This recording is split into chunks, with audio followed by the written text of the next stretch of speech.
रवि आज शादी के बाद पहली बार अपनी पत्नी को लेकर ससुराल जा रहा था। पढ़ाई लिखाई में अच्छा होने के चलते उसे सरकारी नौकरी मिल गई थी। सरकारी नौकरी लगते ही उसे शादी के रिश्ते आने लगे थे। उसके गरीब माँ बाप भी चाहते थे कि रवि की शादी किसी अच्छी जगह हो जाए। रवि के गांव के एक दलाल ने उसका रिश्ता पास के शहर के एक काफ़ी अमीर घर में करवा दिया।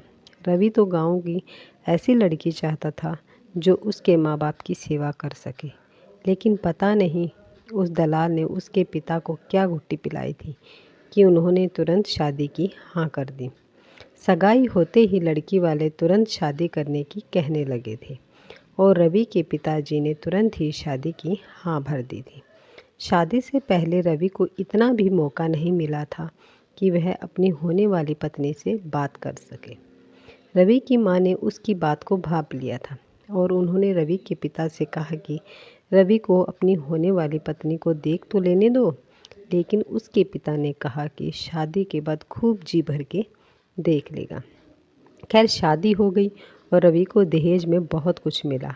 लड़की वाले तो रवि को कार भी दे रहे थे, लेकिन रवि ने मना कर दिया कि वह दहेज लेने के खिलाफ है। लेकिन उसके पिताजी के कहने पर वह मान गया। सुहाग रात को ही रवि को कुछ कुछ समझ में आने लगा था, क्योंकि उसकी नई नई पत्नी बनी आशा ने न तो उसके माता पिता की इज्जत की थी और न ही सुहाग रात को उसने रवि को अपने पास फटकने दिया था। रवि ने आशा से भी कई बार पूछा भी, तुम्हारी शादी मुझसे ज़बरदस्ती तो नहीं की गई है, लेकिन आशा ने कोई जवाब नहीं दिया। शादी के तीसरे दिन रवि अपनी माँ और पिताजी के कहने पर एक रस्म के मुताबिक आशा को छोड़ने ससुराल चल दिया। रवि और आशा ट्रेन से उतरकर पैदल ही चल दिए। रवि की ससुराल रेलवे स्टेशन के पास थी। रास्ते में आशा रवि से आगे चलने लगी। रवि ने देखा कि दो लड़के मोटरसाइकिल पर उनकी तरफ आ रहे थे। वे आशा को देखकर रुक गए और आशा भी उनको देखकर काफ़ी खुश हुई। रवि जब आशा के पास पहुंचा तब तक वे दोनों लड़के उसकी तरफ देखते हुए चले गए। आशा के चेहरे पर असीम खुशी छलक रही थी। रवि के पास आने पर आशा ने रवि को बताया लड़कों के बारे में कुछ नहीं बताया और रवि ने भी नहीं पूछा। रवि अपनी ससुराल पहुंचा। वहां पर सब लोग केवल आशा को देखकर खुश हुए और रवि की तरफ किसी ने ध्यान भी नहीं दिया। आशा की माँ उसे लेकर अंदर चली गई और रवि बाहर बरामदे में खड़ा रहा। अंदर से उसके ससुर और दोनों साले बाहर आए। रवि के ससुर ने पास ही रखी कुर्सी की तरफ इशारा किया और बोले, अरे खड़े क्यों हो, बैठ जाओ। रवि चुपचाप बैठ गया। उसे वहाँ का माहौल कुछ ठीक नहीं लग रहा था। रवि के सालों ने तो उसकी तरफ ध्यान भी नहीं दिया था। शाम होने को थी और अंधेरा धीरे धीरे बढ़ रहा था। रवि को फर्स्ट फ्लोर के एक कमरे में ठहरा दिया। रवि थोड़ा लेट गया और उसकी आंखें लग गई। नीचे से शोर सुनकर रवि की आंख खुली तो उसने देखा कि अंधेरा हो चुका था और रात के 9 बज चुके थे। रवि खड़ा हुआ और उसने मुंह धोया। उसको हैरानी तो हो रही थी कि किसी ने उससे चाय तक की नहीं पूछी थी। रवि उसे अपना वहम समझकर बोलने की कोशिश कर रहा था, लेकिन दिमाग तो उसके पास भी था, इसलिए वह अपने ही विचारों में खोया हुआ था। अब नीचे से ज़ोर ज़ोर से हंसने की आवाज़ आ रही थी। रवि के ससुर शायद किसी से बात कर रहे थे। रवि ने नीचे झाँका तो पाया कि उसके ससुर और 2-3 लोग बरामदे में महफिल लगाए शराब पी रहे थे। रवि के ससुर बहुत शराब पी चुके थे, इसलिए वे अब होश में नहीं थे। वे बोले, देखा मेरी अकल का कमाल। मैंने अपने बिगड़ेल बेटी की शादी कैसे एक गरीब लड़के से करा दी, वरना आप लोग तो कह रहे थे कि इस बिगड़ी लड़की से कौन शादी करेगा। इतना कहकर वे ज़ोर से हंसे और बाकी बैठे दोनों लड़कों ने भी उनका साथ दिया और उनकी बातों का समर्थन किया। रवि के पैरों के नीचे से जैसे ज़मीन खिसक गई। तभी रवि की सास आई और उसके ससुर के कान में कुछ बोली, जिसको सुनकर वे तुरंत अंदर गए। अब रवि को समझ आ गया कि उसके ससुर ने ही अपना रौब दिखाकर उसके पिताजी को डराया होगा और उसकी शादी आशा से कर दी होगी। तभी उसके पिताजी उसकी शादी से उसके सवालों के जवाब नहीं दे रहे थे। रवि का सिर चकरा रहा था। वह तुरंत नीचे उतरा और अंदर कमरे के दरवाजे पर पहुंचा। रवि ने अंदर देखा कि आशा एक कोने में नीचे ही बैठी है और उसके ससुर उसके पास खड़े उसे डांट रहे हैं। उन्होंने कहा कि अब वह किसके साथ अपना मुंह काला करा कर आई है। रवि को तो बिल्कुल भी समझ नहीं आ रहा था। ऐसा लगता था कि उसकी शादी किसी बिगड़ेल लड़की से करा दी गई है और उसका परिवार भी सामाजिक नहीं है। तभी उसकी सास ने आशा के बाल पकड़े और उसको मारने लगी।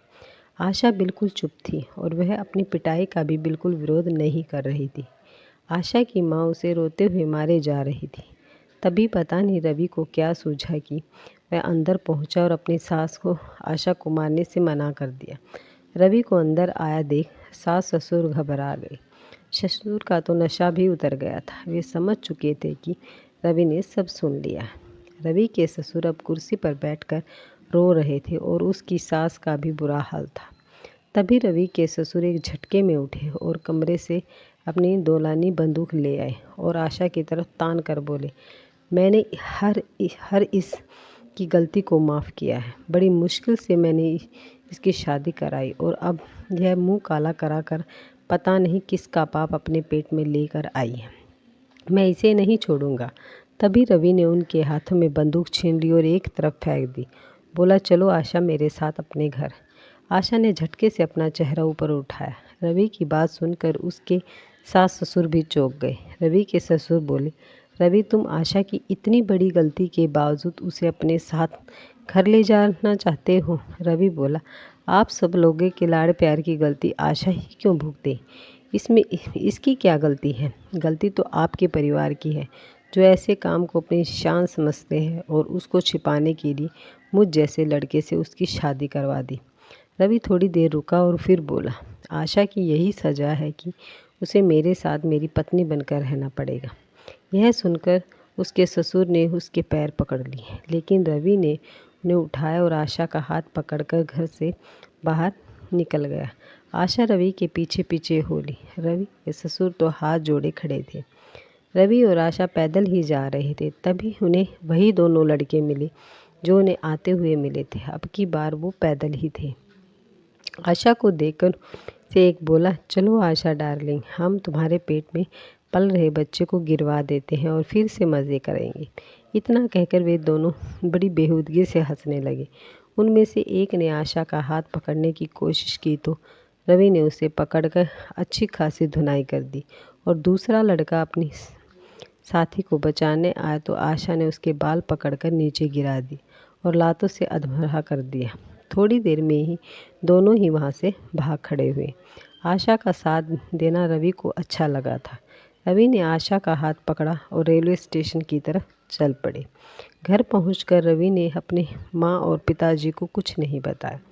अब आशा ने रवि के घर को इस तरह से संभाल लिया था कि रवि सब कुछ भूल गया। आशा ने जब उसके पेट में पल रहे बच्चे को गिराने की बात की तो रवि ने कहा, इसमें इस मासूम की क्या गलती है? आशा रवि के पैरों में गिर पड़ी और रोने लगी। रवि ने उसे उठाया और गले से लगा लिया। वह बोला, आशा, तुम्हारे पछतावे के आंसू ही तुम्हारी पवित्रता है।